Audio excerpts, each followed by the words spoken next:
ورحمۃ اللہ وبرکاتہ۔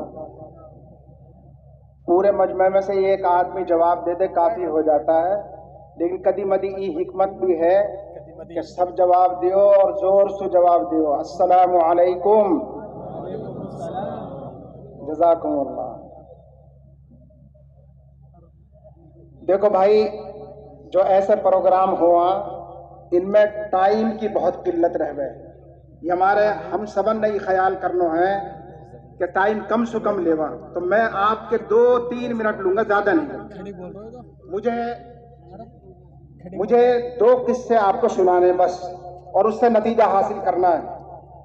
ہمارے بزرگ آ رہے ہیں، حضرات تشریف لے آئے ماشاءاللہ، یہ بات کریں گے۔ اب سے پہلے بھی آپ سے باتیں ہوئی ہیں۔ حضرت مولانا شاہ محمد الیاس صاحب رحمۃ اللہ علیہ میوات میں تشریف لائے تھے۔ آپ تو مدرس تھے، بہت گاڑھا اردو آپ بولتے تھے، تو عام مجمع کو کچھ سمجھ میں نہیں آتا تھا۔ حضرت نے پوچھا، بھائی تم کچھ سمجھے بھی؟ تو سبن نے جواب دیا کہ حضرت جی بالکل سمجھ گئے، تنو کہہ رہا ہے 4 مہینہ کو چلے جاؤ۔ تو بس اتنی بات ہے بھائی، یہ سب حضرات ہمارا اکابر بات کہہ رہے ہیں تو ان کے منشا سمجھ لیو کہ جتنے ہمارے مسائل ہیں آپس کے جھگڑے کے، دوسرے مسائل، ان تمام مسائل کو لے کر امارت شریعہ پہنچو، یا دارالعلوم میل کھیڑلا میں جو دارالقضاء ہے وہاں پہنچو، جس کو جہاں سہولت ہے۔ اب اپنے فیصلوں کے لیے ادھر ادھر پریشان ہونے کی ضرورت نہیں ہے، آپ کو محکمہ شریعہ سے، دارالقضاء سے رابطہ کرنا چاہیے۔ دوسری بات، میرے بھائیوں، میری اور آپ کی مجبوری ہے، ہمیں اپنے مسائل شریعت سے یہ حل کرنے ہیں۔ اگر ہم مومن اور مسلمان ہیں، ایک ملک آزاد ہوا تھا، ایک آدمی اپنا ہاتھ ہلاتا ہوا ایسا جا رہا تھا، پیچھے ایک آدمی آ رہا تھا، یہ ہاتھ پیچھے گیا، پیچھے والے کی ناک پر لگا۔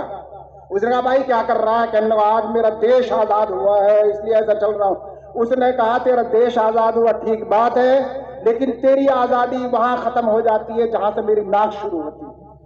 ایسے ہی ہماری آزادی وہاں ختم ہو جاتی ہے جہاں سے شریعت شروع ہوتی ہے۔ حضرت محمد الرسول اللہ صلی اللہ علیہ وسلم نے مومن کی مثال حدیث میں دی ہے کہ اس کی مثال اس گھوڑے کی سی ہے جس کا پاؤں ایک رسی سے باندھ دیا گیا ہے، وہ اپنے مقدور بھر حصے میں چلتا ہے پھرتا ہے، واپس اسی کھوٹے کے پاس آتا ہے۔ اس لیے ہم چلتے بھی ہیں، پھرتے بھی ہیں، معاملات بھی ہوتے ہیں، جھگڑے بھی ہوتے ہیں، لیکن مسئلہ حل کرنے کے لیے ہم آئیں گے محکمہ شریعہ میں، ادھر ادھر اپنے پیسوں کو اور اوقات کو برباد نہیں کریں گے۔ بس اتنا پیغام ہے۔ یہ ہمارے بزرگ جو ہم سے کہہ رہے ہیں کہ اپنے مسائل کو لے کر محکمہ شرعیہ میں آؤ، میرے بھائیوں ہاتھ اٹھا کر ان کو یقین دلاؤ کہ انشاءاللہ سب لوگ ایسا کریں گے۔